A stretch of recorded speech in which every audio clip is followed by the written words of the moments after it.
We're back again, Shilty. It's the Two Ordinary Cops, mate. How are you today? Mate, I'm very good. I'm pretty happy today, mate, because we've got a guest speaker. But before we go on to that, I do have to do a couple of shout outs. So to Cello from Carnell Constructions, you'll probably get to meet him in a few weeks because we're looking at building a fence. Top bloke, basically a friend of kind of like family of mine that I work with when I first left the police. And mate, he's a top bloke.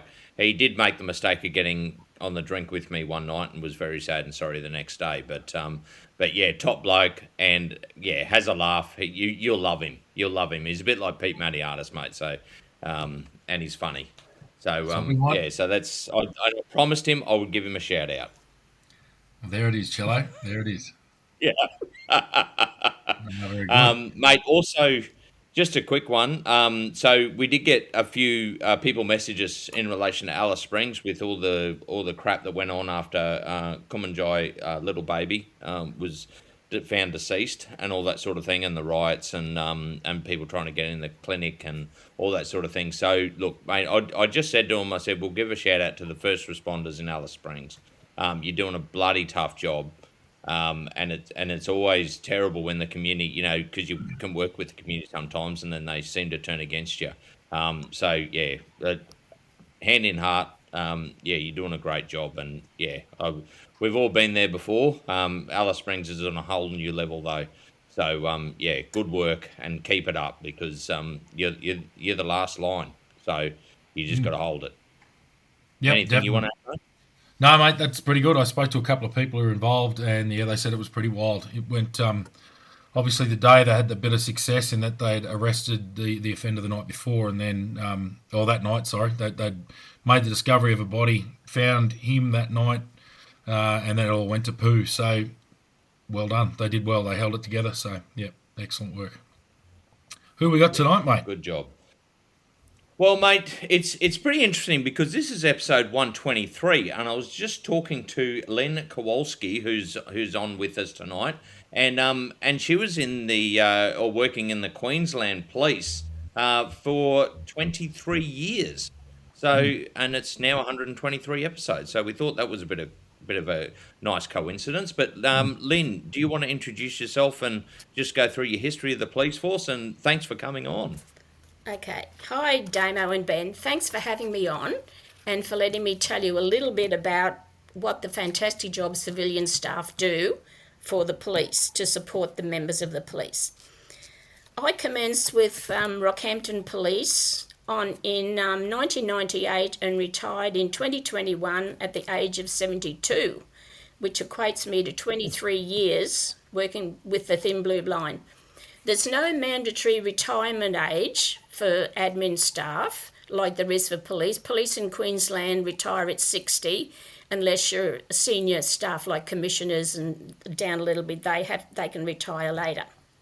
So when I first started a district office at Rocky Station, it was in the old Rockhampton station in Bolsover Street, and it was upstairs, which has now been renovated, and then they built an annex. They built an annex on the back, and then when that was ready for occupation, they moved everybody back into the front part. And then we used to have a watch house at the back of the station. There was a little laneway. Then we had the little single-storey watch house. So a new watch house was built at the back after they pulled down the old one to make room for the cars. And then the watch house moved to behind the new courthouse, which is, you're coming from the back from Bolsover Street into the watch house, a very modern watch house. And then, but when I first started there in 1998, I didn't know how bad and slow the computers would be. We had one computer between three admin staff, and the mail and filing clerk used to have his time on the computer when us two girls, Lyn and I, went to lunch. When it came to recording correspondence, if the file was, say, 40 pages long, we'd hit the button for 39 pages, go away and do something else while it moved slowly through the pages. We just had to be careful not to hit it too many times or you'd have to start all over again. The computers have improved considerably over the last 20 years. Now we've got laptops, iPad and good quality internet. After my time in District Office, I was asked to go to Police Beat, which was in the shopping complex, which is now Rockhampton. I was only there a short time before I was successful in obtaining a position at Regional Office, which was then at Quay Street. When the new building in Bolsover Street was finished, Regional Office moved to that complex. We had a good group at Regional Office at the time and several great assistant commissioners. The current acting commissioner spent some time in Rocky and was very well liked. One of the ACs at the time allowed me to form a laughing club. You'd like this, Ben? And we used to meet on the roof outside reception. We thought this would be good for morale. It didn't last long because it was too hard to get everybody there at the one time. We also had a walking club who used to meet after work and go for a stroll around the city centre. In 2006, I applied for a position at Rocky Station and was successful. I was due to go to the front counter, but on the Friday before I was due to start, the inspector asked me to go to CIB. And this was the start of my time working with detectives. My first year in CIB was certainly a learning experience, but we had a very experienced senior sergeant officer in charge and some great guys and girls there. This is a good one. My first Christmas party with CIB was certainly an eye-opener. The sergeants used to get together and make off-colour gifts and certificates for everyone. In 2006, we all got T-shirts with various photos on them. We had a detective there who was about 2 feet taller than me. I'm not very tall, as you could guess. And he got a T-shirt that said, "I like giant porn," and I like midget porn. I also got the Saint to Sinner Award. The guys reckoned I could swear like a trooper after I'd been in CIB for a while. I've still got the photo taken at that party. I'm not a drinker, so it was funny to see some of them lose their inhibitions. Oh, they used to have us in fits of laughter, eh? Okay. Oh, yeah. Yeah. Yeah. We had some crazy things happen in the office, and it was good to be able to shut the door, and visitors had to knock to be let in, which gave us time to settle down. I particularly remember one day we had CERT, Special Emergency Response Team, up in Rocky when tasers were fairly new. One of the CIB guys, who was very fit with big muscles, decided he'd get tasered to see what it felt like. Well, he went down in a screaming heap on the floor. We all laughed our heads off while he thrashed around in pain, just like Ben has referred to in a previous episode. There was one officer who used to go in bodybuilding competitions. He wasn't very tall. He looked like Michelin Man. He had broad shoulders. He was narrow from the waist down with legs like legs of ham. Kids would come in, see him, and their eyes would just pop right open. One day I asked him to help me carry some heavy boxes upstairs and replied, "I can't. I'm not doing legs today." Suffice to say, he wasn't one of my favourite people. Oh, truly, he was just something different, that guy. Okay. Yeah. The admin duties in CIB and CPIU were very similar, so I felt at home when I moved across the corridor to CPIU after 3 years in CIB. CPIU staff do a great job dealing with the offences against children. That was the hardest part of the job for us all there. How people can physically and sexually abuse and murder children is beyond my comprehension. Our local paper has court lists every day. It's very sad to see the names of the people CPIU first dealt with when they were children and they're still offending as adults. A lot of this is lack of parental supervision, as you will both agree, from your time in the Territory. I recall one time an officer phoned a child's mother to come and collect him from the watch house. She said she couldn't because she didn't have any petrol and wanted police to bring him home. That used to happen quite a lot where the parents just weren't prepared to be responsible for their work, for the kids. Okay. Yep. When new officers started in the office, it was the job of admin staff to ensure they had adequate equipment, a locker, pigeonhole, key fobs for the office and the doors. They were introduced other staff and given a tour of the building. Detectives in QPS issued a large blue hardcover A4 diary, which you often see them carrying on news videos on TV, and a smaller QPS notebook. These have to be numbered and recorded, and the diaries inspected regularly to ensure they're kept up to date. We had some great officers in CIB and CPIU. There was a wide range of ages, starting with the new ones, new to plainclothes, and up to seasoned officers with over 30 years' experience. A few had been undercover operatives and certainly had some stories to tell. Some of the male officers came across as these gruff, tough, big guys, but they were really teddy bears, especially about vulnerable children. This always gets me. Gonna have a break? Yeah, no, that's all right. Yeah. Okay. There was one officer in CPIU who was one of the best people you could ever hope to work with. You'd hear him riding his motorbike down the lane outside the building. He'd walk up the stairs with his helmet, come in and say, "Hello, Miss Lynny," and give me a big smile. Always had a smile. He gave me the best hugs, and he was such a great poet. You wouldn't expect it from him, but he was a great poet. Everybody loved and respected him, and he was such a guiding force to the young officers. A really great guy. I was the oldest person in CIB and CPIU and used to be referred to as the mother hen, as I looked after all the staff as if they were my own children. They knew they could rely on me for any help they needed and assistance with typing, proofreading reports and doing transcripts. The first transcript I did was in 2005 for a murder while I was working in regional office. The detectives from homicide who'd come up to help needed some help and chose me. We didn't have all the equipment that's available now, so I had to watch the video of the scene and listen to the tape to follow the conversation to transcribe. Over the years, I've done hundreds of transcripts, but it's now all electronic and much easier. Okay, I'll just list here a few of the duties that CPIU and CIB admin staff do, and this is not complete by any means.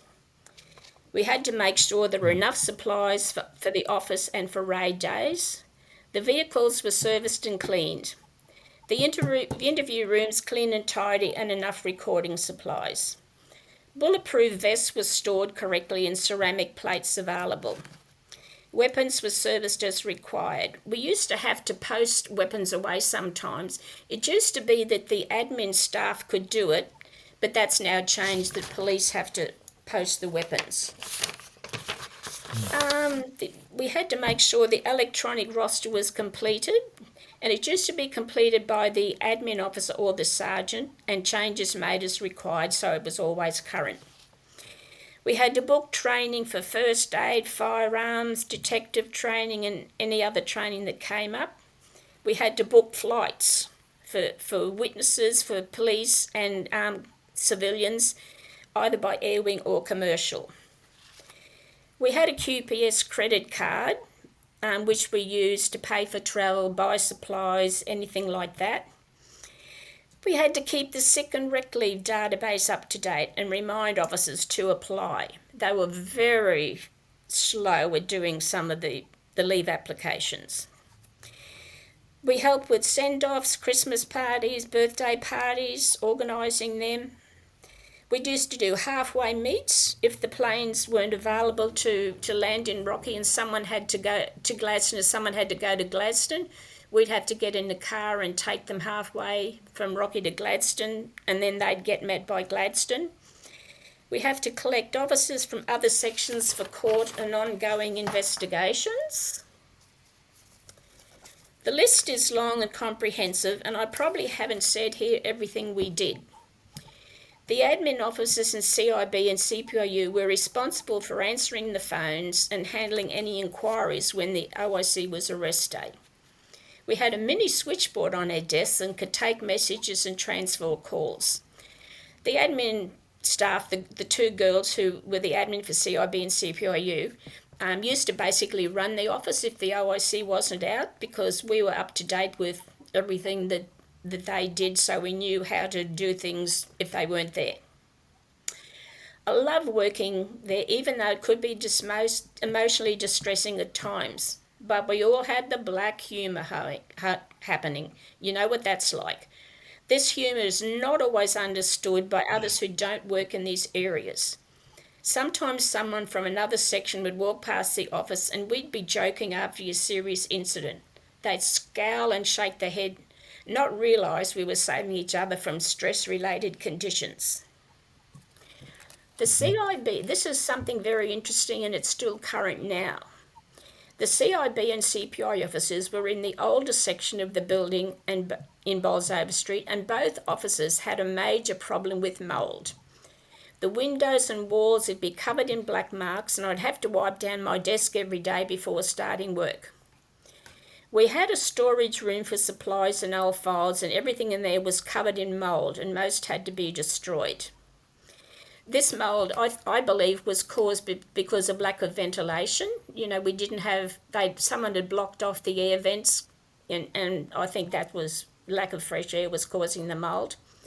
And the police union, Queensland Police Union, is currently taking action about a serious mould problem at Logan Police Station. So officers and staff are still working in unsanitary conditions. A lot of work was done to get rid of our mould, but it wasn't very successful, so I don't know whether there's still mould hanging around, you know, even these years later. So we had an interview suite of 2 standard interview rooms and a special room for child interviews.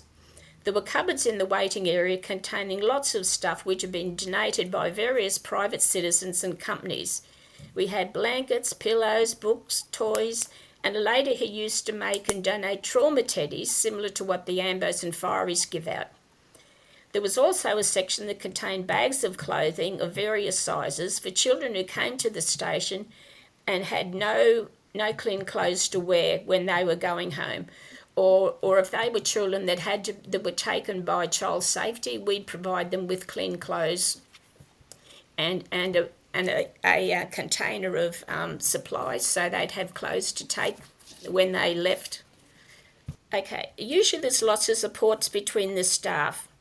When a tragedy happened, such as the death of Helen, one of our female officers, the murder of dog handler Norm Watt in 2000 and Brett Fort's murder in 2017, we all surrounded each other with hugs and loves. The tears flowed freely and nobody was embarrassed to show their emotions. If we needed time to compose ourselves, we just closed the door and let the rest of the world go by. When Helen passed away, the funeral was at the Gold Coast. Our Assistant Commissioner organised an air wing flight to take some senior staff and some CPIU personnel to the funeral. I was one of the lucky ones who got to go on that flight to and from Coolangatta. I was approved by an inspector to drive marked vehicles so I could take them for servicing and use them to transport officers. Admin staff are not usually allowed to drive marked vehicles without special permission. I was a JP qualified and used to witness signatures for both police and members of the public who came to the front counter. I was also called upon once to read and explain a witness statement to a gentleman who couldn't read or understand very well. That was very rewarding. Okay, I always laugh about this one. Confidentiality and discretion are very important for police officers and staff. I never had a problem with this. My daughters would be watching the news and an item about a police incident at Rocky would come up and they'd say, "No use asking you about anything. You won't tell us. You won't tell us anything that's going on." Okay. Okay, my links to QPS go back to the early 1980s when my eldest daughter was at the Tiny Tots program at the PCYC, the Police Citizens Youth Club. I assume you know what that is. Okay, this club, it was Yep. a club run by the police. This was run like a kindergarten. My cousin was the officer in charge there at the time. It was during her time here in 1984 that Constable Michael Lowe was shot and killed opposite Bursiga Village Shopping Centre in North Rockhampton. His partner Derek Pickless returned fire at the shooter, broke cover, rescued Michael and brought him back to the vehicle to radio for assistance. It was hardly deserved, but Derek was awarded the George Medal for his bravery that day. He was a lovely, quiet, unassuming man and last worked in prosecutions at Rocky before passing away a few years ago.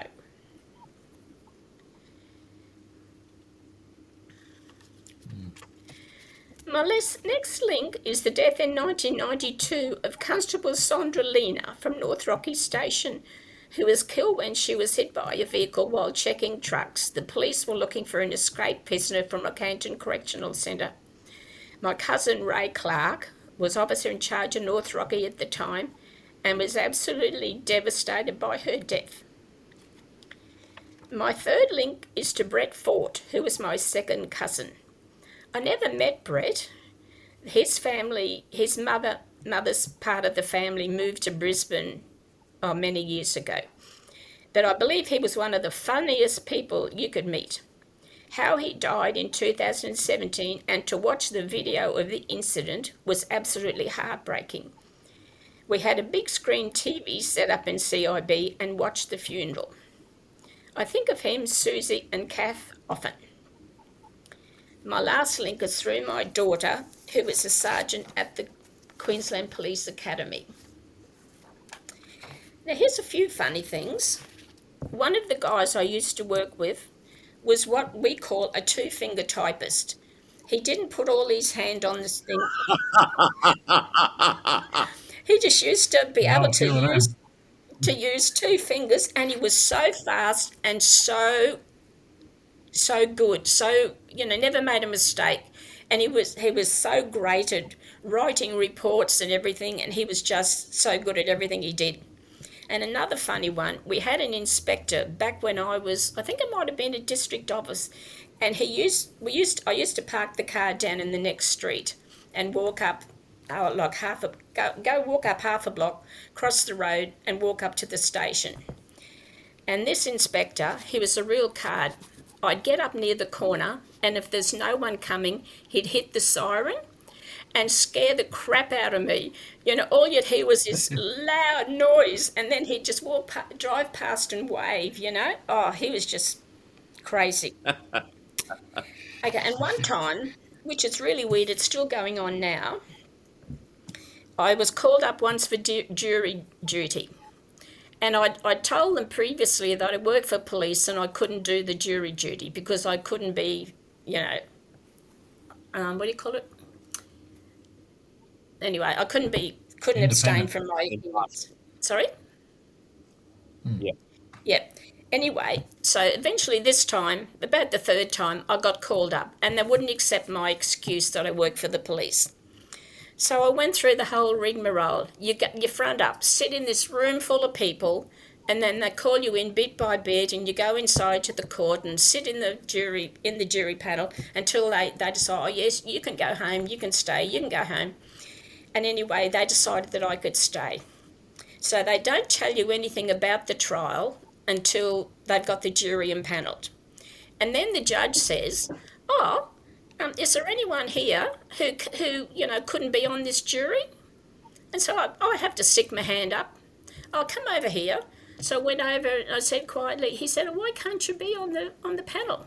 I said, because I work for Queensland Police in the CIB section and I did all the transcripts for this case.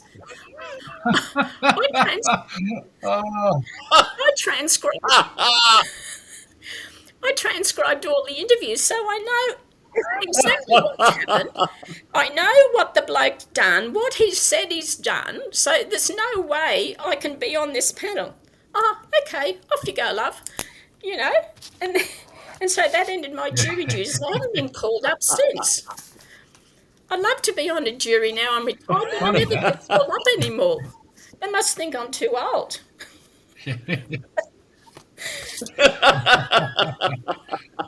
Oh, too good. Yeah. Yeah, that that is good. Yeah, like that's but that happened. Like I tried to get out of it, and they wouldn't accept it. So I went and told them. Okay, so Rock is a small town, so like we seem to know like lots of people that you deal with and everything. But there were some female admin officers who's been with the QPS for 50 years.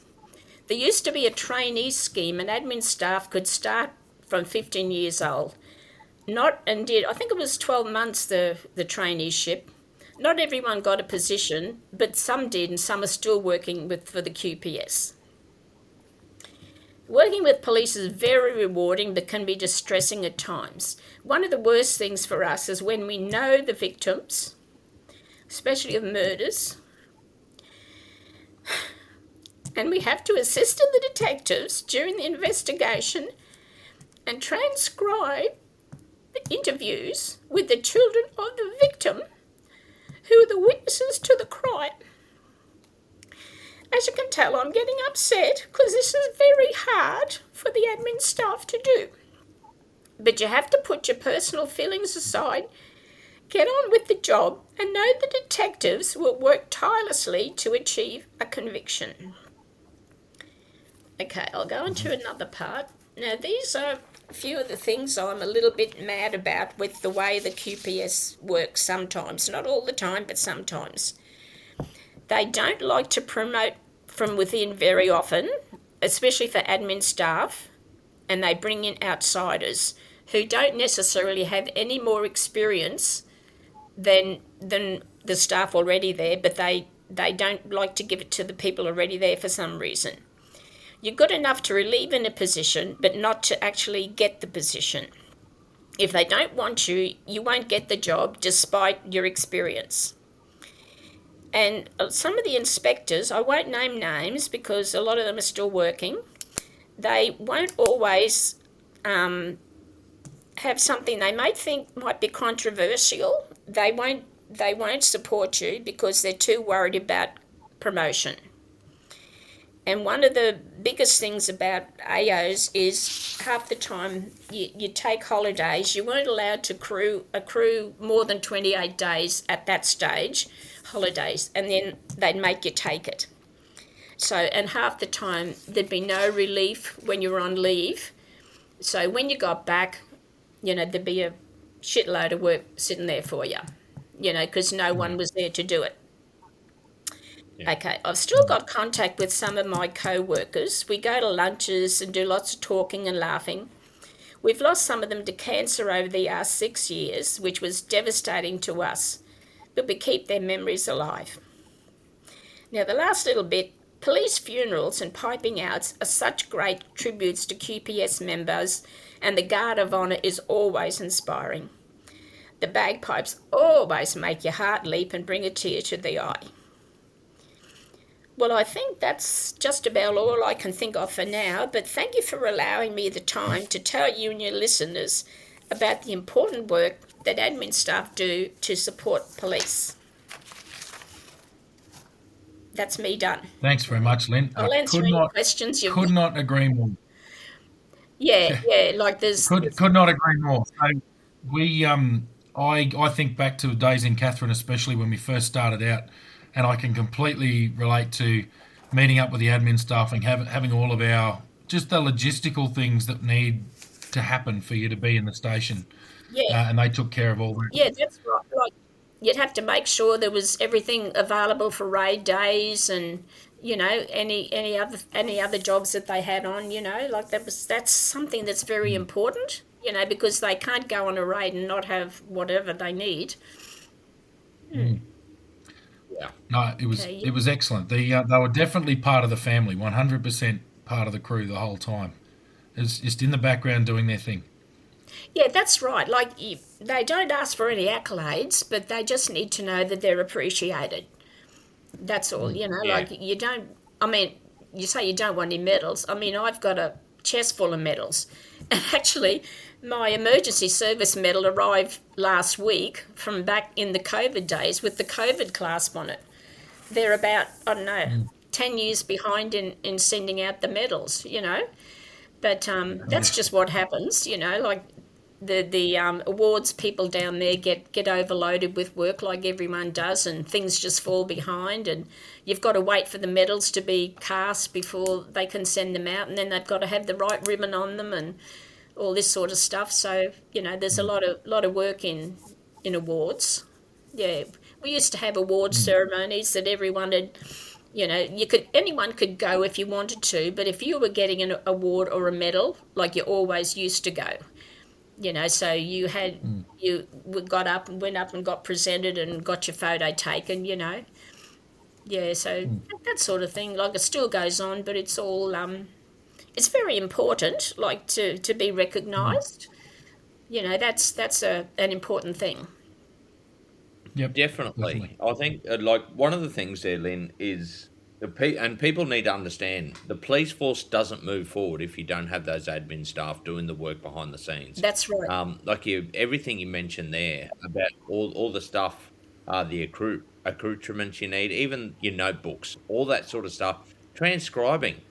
Holy shit! Like that, you know, that's a massive thing, and I can understand the drain emotionally from doing some of those transcriptions, because you hear horrific stuff, you know, as you're typing it out. And I think people need to recognise how much stuff the admin staff do behind the scenes, because the police force would be it'd go to a grinding halt if you weren't there doing it. Yeah, well, there's barely enough police now to, you know, go on patrols and to do investigations. If they had to do all the other work, like, you know, as you say, it would come to a halt pretty quickly. If they didn't have the girls and boys, like we had lots of boys in the admin sections, and they were as good as the girls. Like they knew how to do everything the same as we did. We were all trained the same way, and to be a good typist, a good accurate typist, is one of the most important things. You know, so like you can't be, especially if you're doing transcripts, you can't be like making mistakes and going backwards all the time, you know. So that's something that's important, to be able to know how a computer works. Yeah, well, exactly. I mean, the fact is, court, I spent quite a lot of time as a prosecutor, and you can't afford mistakes when it goes to court. Otherwise, you can get the whole file thrown out. And I'll just tell you what, Lyn, after listening to you, I could have used you out at Ramangini. It would have freed me up a shitload to actually go out and, you know, do some of the follow-ups that we need to do. It would have made the station so much more efficient if we had, like, admin out bush. It would have made a big difference. Yeah, well, there's a lot of 1 and 2, especially 1 and 2 man stations now that don't have admin staff. And then some relieve, do a half a week here, half a week there, you know, so because there's not enough work to keep them going. But they could, in this day and age of computers and everything, they could be sent transcripts to do and all that sort of stuff. It's all electronic now, you know, so there's ways of getting around most things. Yeah. Okay, have you got any more questions for me? We're very grateful. We're very grateful. It's yeah, it's something I don't think we overlooked. It's just something that was just such a constant. There was always the back house staff, and I think that what everyone needs to realise is that, yeah, sure, they're not wearing the uniform, they're not out on the street, they don't have a gun on their hip, but they know everyone. And I love the fact you said I was like old Mother Hubbard to everybody, because we had quite a few of them. We go in there and it was just someone who's generally was women, a little bit older than us. Almost like an auntie or a mother figure to, especially when we were a lot younger, and were really good at just, how you feeling today? Hey, someone who was outside the rank structure who you could sort of offload to, and I think they knew all of us better than anyone. They knew exactly how we rolled, and they were really helpful. Especially, I remember Catherine in the early days. The ladies upstairs were excellent at looking after us like that. Well, we had my office in CPIU. It had like room for 2 desks, but there was only me at one end and supplies at the other end. And people, if anyone wanted to chat, they'd just come in and sit in the spare chair out the back and chat to me if they needed to talk about anything. So that was always good. Yeah. Yeah. Lyn, I do have a question for you, and I'm not really sure. It's something I never really delved into, but because you do see a lot of traumatic stuff, and you're typing it out, and you see a lot of it, and you hear the stories around the station as well. I imagine you guys had the same access to psychs and all that sort of stuff when stuff got hard. Yeah, in CPIU, we used to have psychometric testing. It should have been every 6 months, but they used to send psychs up from Brisbane, and they'd talk to us and follow up as needed.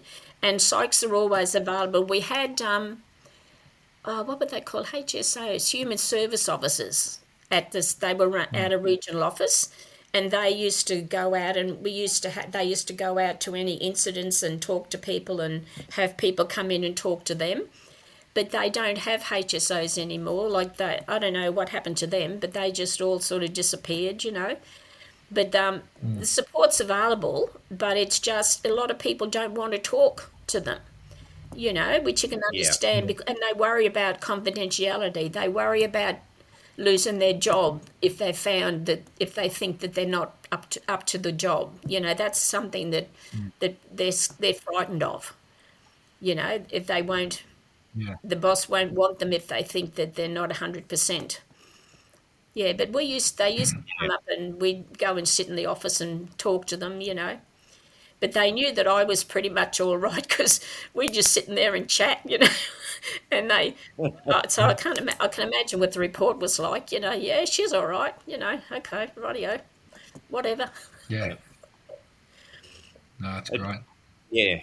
It's interesting you said because we spoke about it last week, and as you know, we do quite a bit of work, and we were helping out Bellatar Fortitudium, which is basically helping out first responders and all that in relation to their mental health. And one of the things that we spoke about probably most of the time was the fact that when you're talking to police or even support staff of police and all that sort of thing, it's hard to offload onto somebody that doesn't understand, because if you haven't walked in those shoes, you feel like it's not worth talking to. You know what I mean? And I imagine you guys, as you explained, would have exactly the same sort of feeling. Yeah, it's just like the people would walk past, and we'd be laughing, like after there'd been a major incident sometimes. And, we'd have to shut the door because they'd be walking past, you don't care. But we did. But, like, you have to have that black humour going, otherwise you go crazy.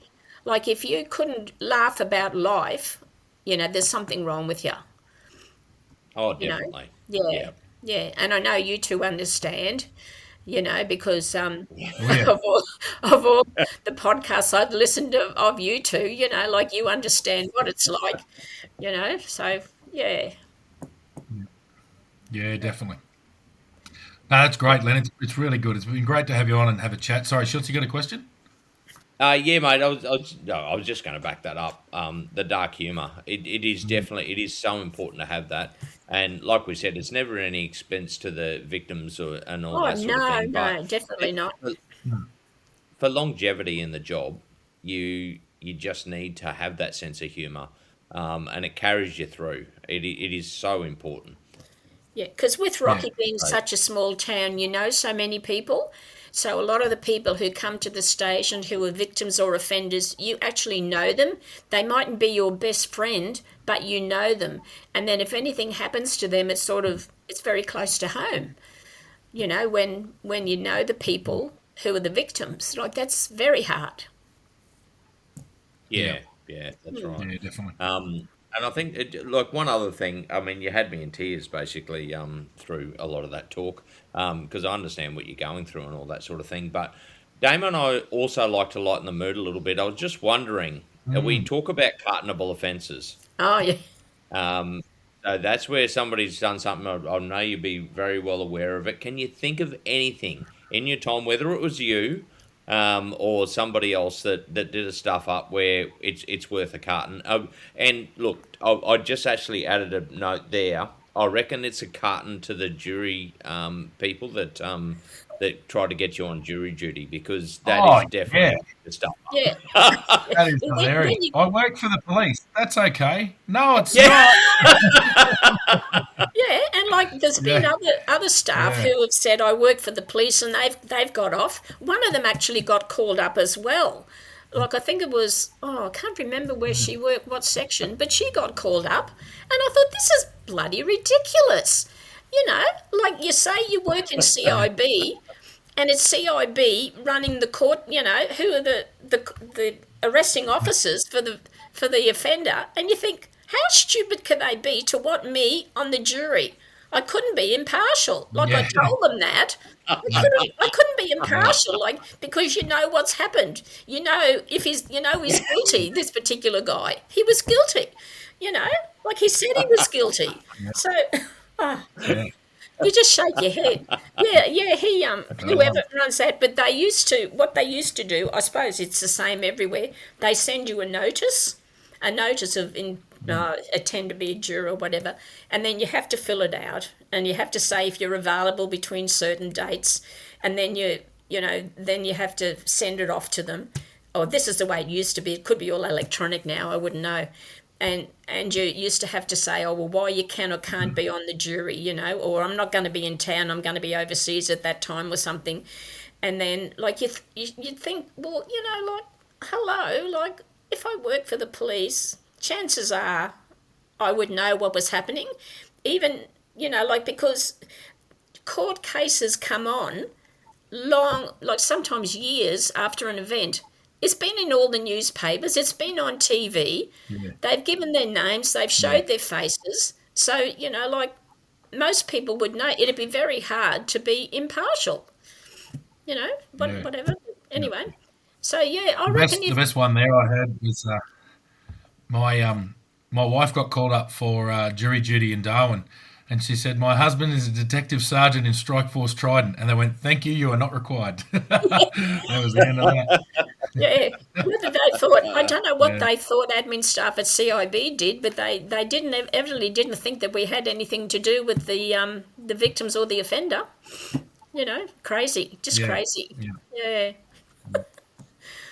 Okay. Yep. No. So, do you have a cartonable offence, Lyn? Well, yes. Put you on and the spot. He's Yeah, actually, we did. he's actually still in the job.